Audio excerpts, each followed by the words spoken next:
pounds of clay. You're going to open that up.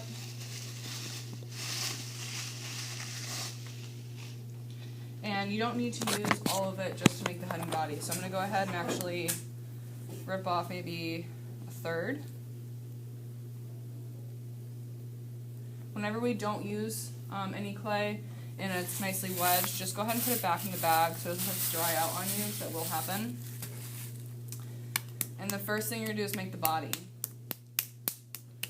So what's the body shape going to be? Triangle. Good, a triangle, a cone, okay? So I start to just form it in my hands. I'm rolling it back and forth. Our hands make really nice rounded objects because they're organic, and when we smush our hand together, it creates a fist, which is round. So I start to gently just kind of hold the clay in my hand, and then to get a flat bottom, use your table. So just kind of hit your project on the table. And again, I'm just kind of using my hand to squeeze, like so. Now, what is important to make sure our neck looks like? It's rounded, okay, just like this one. So as you get towards the top, just squeeze it a little smaller to make sure it's a nice round top. Otherwise, if it's a flat neck, then it's not going to bobble because you need a round neck and a round head. And that's how it's going to bobble. Alright, you can make the neck as tall as you want. If you want more surface area on the body to work with, then make the neck taller. And if you want the head to be more like a caricature, then you don't have to make the neck as tall, because then the head's going to be most of the body. Does that make sense? Okay. So I have the basic shape for my body and my bobblehead. Now what else do I need to do? What's on that step? Yes, we need to make sure we hollow out the bottom of the clay, because right now it's too thick. So using a pencil or your loop tool, draw a circle on the bottom, like that. And you want to make sure to leave a lip about a 1/4 inch, because our thickness is going to be a 1/4 inch thick. You want to make sure to leave a ring on the outside so that that's what the bobblehead is going to sit on. Inside the circle is what we're going to carve out. Okay. Now you want to start with a larger loop tool at the beginning, and then as you work your way down, you're going to use a smaller tool. The clay is really wet, so you want to make sure not to try to do too much at one time. Notice how my left hand, my non-dominant hand, is holding on to the body, so that if at any point in time I feel pressure on my left hand, then I'm going too close to putting a hole in the outside. The kids that put holes into their projects are not paying attention, and they're also trying to do too much at once. So just a little bit of clay at a time so you don't go through your body. If you go through your body, you have to start over. The whole thing? The body part. So I'm noticing this is too big, so I'm going to go ahead and start using a smaller loop tool. Alright. So again, what's the thickness of our clay? What do we want it to be? A 1/4 inch. And so by me doing this, that's what I'm trying to achieve. Now the inside of your body, we're not going to see this once it sits on the table, so you don't have to smooth out the inside. It's okay if it looks a little on the rugged side. So I'm going to go ahead and pass this around. You're going to notice this clay's been sitting out since the first block. It's already called what we call leather hard, almost to the point of bone dry. You can't really work a lot with it. It's going to break if you try to move it at all. And you're also going to notice it's cold. We never want our projects to get cold. So if your project doesn't feel like room temperature, then it's drying out. And you need to make sure you either spray your hands or spray the bag that the project goes in to make sure it doesn't dry out your project. Okay, so I'm going to pass this around. This is the right thickness you want for your walls. So kind of give it a little feel, thumb on the inside, fingers on the outside, and really feel the thickness so that you get an idea as to what yours is supposed to look like. What's the little extra thing on it? That was just me showing students how to attach something. I'm going to show you guys that today. Yes, please don't judge me based on how this bobblehead looks. This is just a demo. I'm not making any masterpieces, nothing compared to what you guys will be making.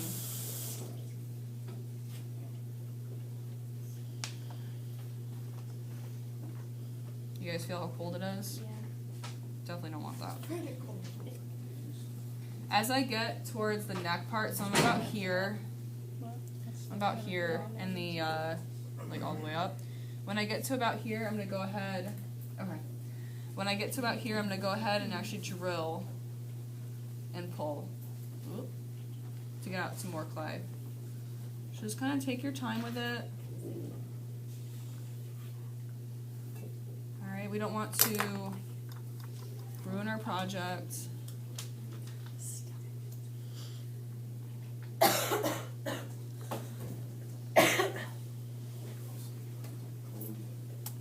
Alright, you guys feel it? Yeah.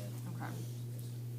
Now you're not going to get all the way up towards the top because at some point it's going to be about a 1/4 inch thick or it's going to be too difficult to get to without putting a hole through. Just go as far as you can. Thank you. And then just make sure it sits nice and flat on the table. Alright, where are we going to put our names on our bobbleheads? On like the lip. So you can put it on the bottom right here, or actually if you smooth out a little bit on the inside, you can put your initials. And then you're also going to put your name inside the head of your bobblehead because these are going to be fired separately. They're not going to be next to each other in the kiln. It depends on how things fit in the kiln. So if you don't put your name on both, when they come out of the kiln, it's really difficult to see who's whose. Okay, so please make sure to put your name on both. Alright. All these bits of scraps will go in the bucket, in our reclaim bucket. Please do not hoard gross clay scraps on your shelf. They're going to dry out, they're going to get just unused, and eventually I'm going to have to throw them out, and that's a waste of clay. So people will reuse this if it's in the reclaim bucket, so please make sure you put all your scraps in the reclaim bucket at the end of class. Any questions so far? Nope. Okay. Moving on to the head. I'm going to take about half of this clay, make it into a ball. You want to try your best not to fold any of the clay. You don't want to create any air pockets. I've been having a little bit of practice once in a while. Extra clay away. Alright, so we are making a pinch pot for our heads. How many of you made pinch pots in other classes? Or so I'm about to show you. Everyone go ahead and give me a thumbs up. North Lane, please do so. Give me a thumbs up. And you're going to put the thumb down into the opposite palm into the clay. Once I feel pressure on my opposite palm, that's when I stop. Otherwise, you're going to go through the clay. And then from there, we do a little crab claw. So I actually use like the middle part of my fingers, and I press my thumb into my fingers like a crab claw, and it starts to thin out the walls. You want to make sure to rotate. Please do not like only go in one area, and you should also go from bottom to top so that you make sure the thickness is even all the way around. So I'm going to pass around also my bobblehead that is started to stiffen up. This is the thickness of your bobblehead. Please don't go any thicker than this. If we go any thinner than this, it's also not going to hold its own form. So I'm going to pass this around if you guys start to feel what a 1/4 inch feels like and what your bobblehead should feel like. Don't mind what my example of a crown was on the top. And I'm just going to keep forming this little pinch pot. First block today, about 2 or 3 students realized that they have really warm hands and that they started drying out their pinch pot. If you do have warm hands, please make sure to have a spray bottle near you and spray your hands while you're working so that the clay doesn't dry out.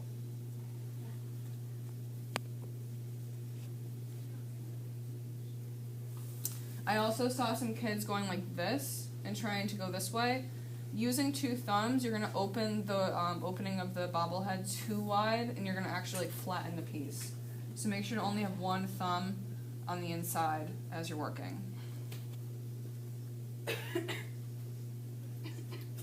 Alright, so we want to make sure that our opening is wide enough so that when it sits on the body, you can fit at least a finger on each side.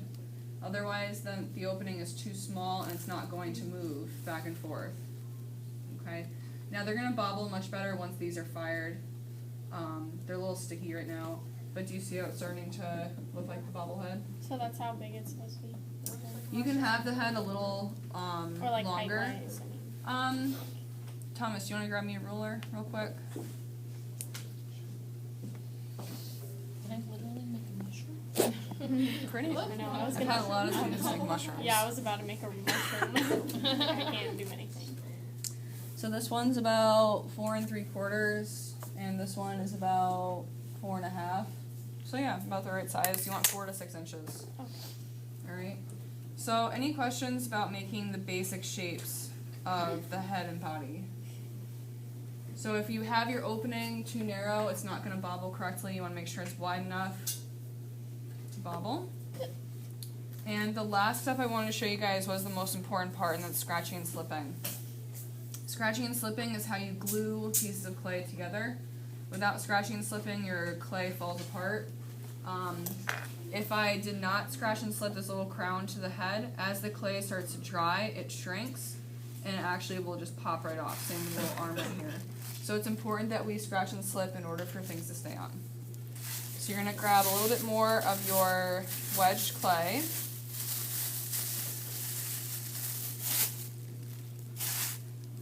And let's say I want to make a nose. So I'm going to make a little bit of a coil. And then hit one side to create a little bit of a nose. Maybe some nostrils. Again, I'm on the fly here, don't judge. Okay. It's not looking like much of a nose, but we're going to pretend. So if I were to stick the nose on here, and even if you smooth it out, what you're going to find is as it starts to, looks like a witch nose, as you start to dry out your clay, this nose would pop right off. Okay, so you have to scratch and slip. So you're going to take your toothed rib. Now, if you've taken any classes before, they have you scratch both the piece that you're trying to attach and the area you're attaching to. I'm actually going to ask you guys just to scratch the piece you're trying to attach. Cassie, you paying attention? Because what's going to happen is if you scratch the area and this, you're going to have a lot more cleanup. And I promise you just scratching the piece you're trying to attach is enough. Now we scratch in order to kind of create that suction so the clay starts to kind of seep, or the slip starts to seep into those little pieces. So you take some slip and you dab it on to try to create a little bit of suction. Then taking your project, and I like to give it a little bit of a wiggle. The wiggle helps, again, create that suction. Now, do I have a seam where my nose comes off my face? Or is it smoothed in? Smoothed in, right? Same with your arms. They don't have seams where their arms are going, or legs, feet, no. So it's important that you actually, if it's something that is growing from the body, you're going to smooth it in. Hence why my crown doesn't have, it actually has a seam. It's not smooth into the body because a crown wouldn't be growing from the head. So it's important to take your thumb, and then we also have our wood modeling tools, and that's how you're going to smooth in something that is growing from the head or body into the head. I like to use my fingers as much as possible. They're your best tool. So if you have nails, it's going to be an issue because you can tell I'm using the little pads of my fingertips. Okay? We want to make sure our attachments are nice and smooth. I shouldn't see any slip. I shouldn't see any scratch marks. Down here, you're going to see like a little bit of like slip or like a seam going on. That's also where you're going to grab a loop tool or a wood modeling tool and kind of smush in some clay in there. Alright? Does that make sense? Okay. So that is how you attach. Now if I create a limb, another thing you want to think about is where you're attaching it and how you're attaching it. So let's say this is where my arm is going to be attached to my body. The surface area is so small that it's just going to pop right off. So we actually want to create a wider surface area, almost like a wide little pad for it to attach. That way it's more likely to attach. It's more likely to stay on. So I'm going to go ahead and scratch that. And I dab it in some slip. And attach it. Also be careful how you're attaching. You wouldn't want something coming up too far from the head. Attach it farther down. Give it a little bit of a wiggle. And then smooth it out. Alright. Now I'm expecting you guys to have a lot more creativity and a lot more, take a lot more time when making like an arm or nose. When you make eyes, do your own eyes, are they in a socket or are they like kind of sitting on top of your head? They're in your own socket, right? So if you wanted to create an eye socket for the eye to sit in, create a little coil. I'll show you, I'll turn around in a second. Create a little coil first. Again, you would scratch and slip. I'm not going to keep this bite, it's going to be reclaimed in a minute. And then you would take a ball of clay and sit the ball of clay inside the socket. No, you do have to scratch and slip. I'm saying I would be scratching and slipping all this if I was going to keep it. Alright? So I'd want to make sure to smooth out this bottom seam right here so it looks like the eyelid, but your little eyeball can actually fit inside the socket. Does that make sense? So really think about how something is put together, how we can create 3 dimensions, maybe even adding like little cheeks for our cheekbones, adding hair, whatever. It doesn't have to be a person, so if your animal, same thing, any animal eye, any fish eye, really anything is going to be sunk into an eye socket. You can also push into your bobblehead. So if you wanted to actually create a crevice and then add a little ball, scratch and slip it, and put it in there, that works too. Just make sure that the crevice that you made is not going to be in the way of bobbling. Okay? Any questions or comments about making the bobblehead? When you guys create texture, you're going to have, I'm going to show you guys actually this next class, Todd. You're going to use either different wood modeling tools and press those in to create texture, or you can use loop tools to press, especially if you're using like scales or something, or if you want scales, you can actually press those into the clay too to create some type of texture. Alright, so you can actually play around a little bit. This is your first project, and I'm expecting you to kind of experiment and see what clay actually does and what you can do with the clay, or what you can't do with the clay. Alright, we're good? I have just a quick question. Yeah.